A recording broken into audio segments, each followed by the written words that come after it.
Assalamualaikum warahmatullahi wabarakatuh. Saya Mar'atu Solihat akan mempresentasikan media yang telah saya buat berupa e-modul struktur dan tata nama senyawa karbon guna memenuhi tugas mata kuliah media pembelajaran kimia yang diampu oleh Ibu dosen Mar'atu Solihat MPD. Di sini saya menggunakan fitur dari anyflip.com. Ya, jadi teman-teman bisa langsung klik saja linknya yang telah saya berikan pada link deskripsi YouTube saya.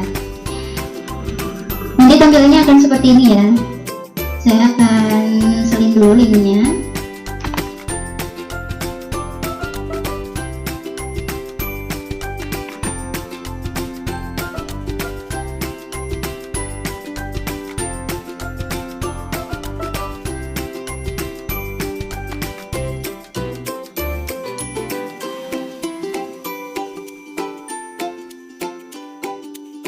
Oke, sudah terlihat ya.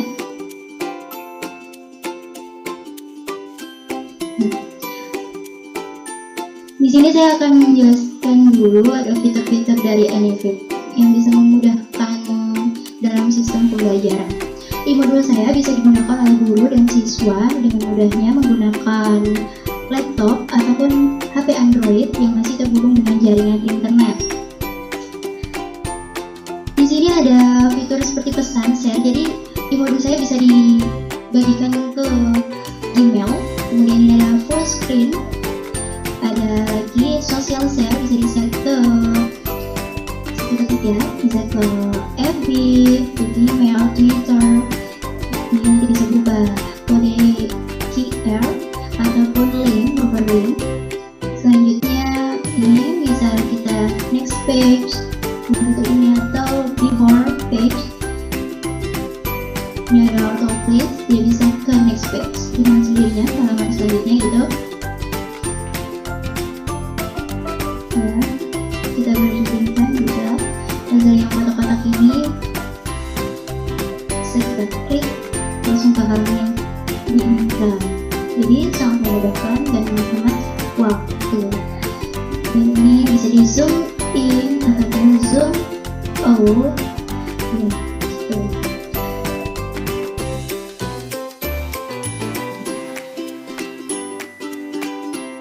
Baiklah, setelah saya menjelaskan sedikit tentang tampilan-tampilan dari modul saya, maka saya akan menjelaskan isi dari modul saya. Kita ke halaman selanjutnya. Struktur dan tata nama senyawa karbon. Pada e-modul ini saya menggunakan KD4 atau kemampuan dasar 4 berupa mendeskripsikan struktur, cara penulisan, tata nama, sifat, kegunaan, dan identifikasi senyawa karbon dalam kurung haloalkana, alkanol, alkoksi alkana, alkanal, alkanon, alkanoat, dan alkil alkanoat. Indikator yang pertama, mengidentifikasi gugus fungsi senyawa karbon. 2. Menuliskan struktur dan nama senyawa karbon berdasarkan gugus fungsinya. Yang ketiga, menentukan isomer senyawa karbon.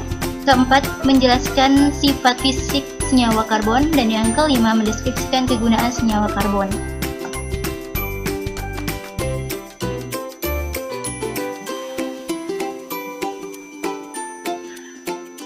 Saya jelaskan sedikit.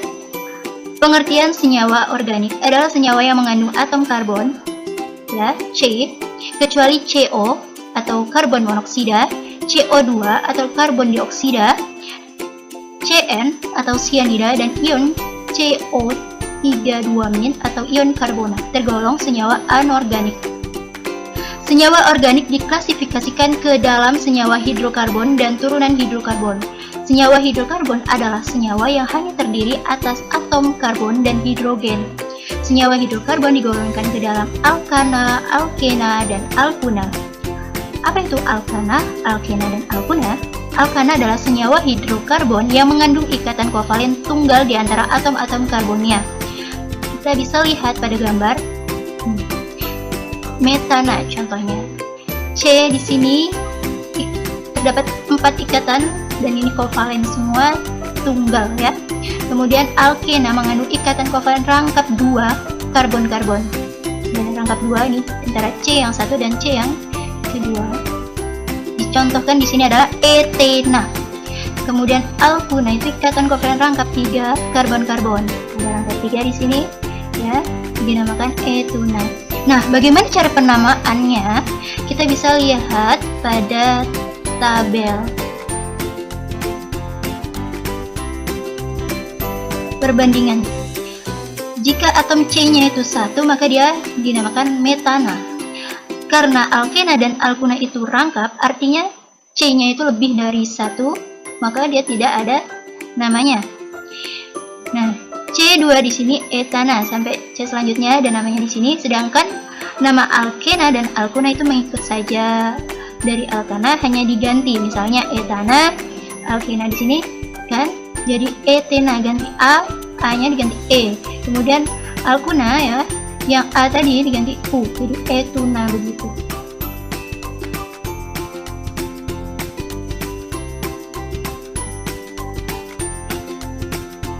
Senyawa turunan alkana ya. Gugus fungsi adalah atom atau gugus atom yang menjadi ciri khas suatu deret homolog. Setiap senyawa karbon yang mempunyai gugus fungsi berbeda akan mempunyai sifat yang berbeda pula.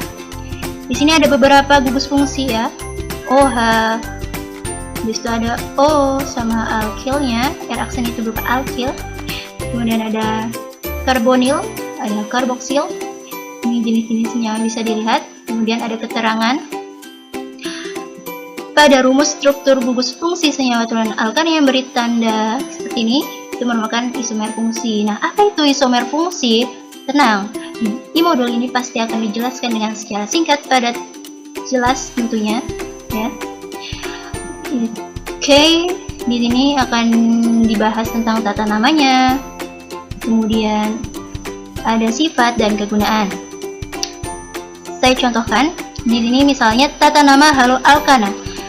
Tata nama haloalkana dapat dikelompokkan menjadi 2. Ada IUPAC atau nama umum dan nama trivial, nama lazimnya. Nah, bagaimana untuk menentukan tata nama IUPAC ini? Kita langsung ke contoh ya. Menentukan rantai induk yang mengandung atom halogen. Nah, atom halogen itu ada F, ada Cl, ada Br, ada I. Di sini halogennya adalah Cl. Kemudian nih ada penomoran diurutkan pada posisi atom halogen yang mempunyai kereaktifan paling besar. Karena dia cuma 1, maka kita fokus ke klorida ini. Nah, penomoran dari sini 1, 2. Karena C-nya ada 2, kita lihat lagi pada tabel. Tabel di sini C-nya 2 itu namanya etana. Nah, jadi dia namanya etana. Ini ya, sorry.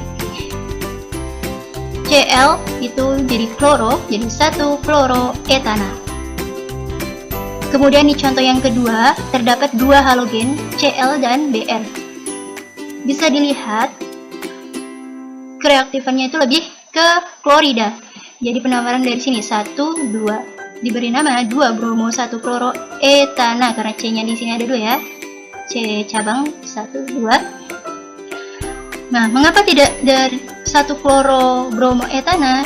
Karena di sini penulisannya B dan K ya. Menurut abjad, B dan K itu lebih duluan B. Jadi makanya ditulis 2 bromo 1 kloroetana begitu.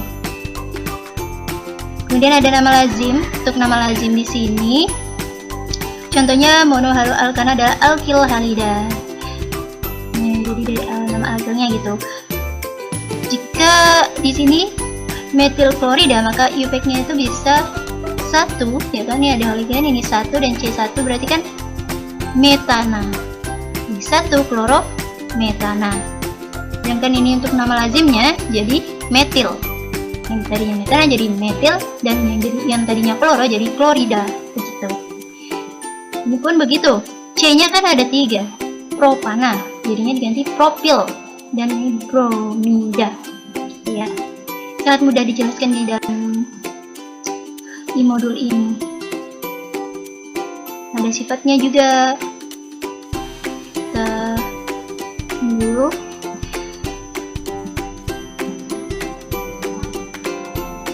Nah, di sini juga terdapat latihan soal sehingga memudahkan guru untuk mengetahui seberapa kemampuan siswa dalam memahami materi struktur dan tata nama senyawa karbon. Di sini soal yang golongan pertama menentukan namanya dari struktur yang disediakan. Kemudian yang golongan yang kedua ini suruh menentukan strukturnya. Saya akan berikan contoh dari nomor 1 ini. Karena OH berarti kan dia termasuk alkohol. Nah, kita lihat syarat-syarat penamaan dari alkohol itu apa saja.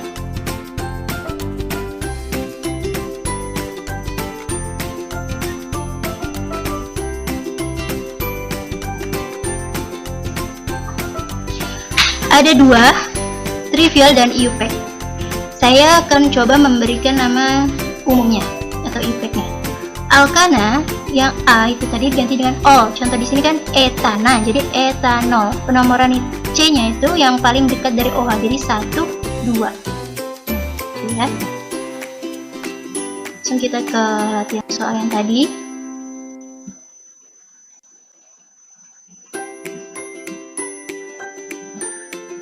Karena C ini yang paling dekat dengan OH, maka dihitung penomoran cabang dari sini 1, 2, 3, 4. Jika C-nya ada 4, bisa dilihat pada tabel penamaan, itu dinamakan butana. Karena ada OH, jadi butanol. Nah, di cabang yang kedua dan yang ketiga itu ada alkil. Ada 1, ada 2. Jadi bisa ini kan karena C-nya 1 kan jadinya metil.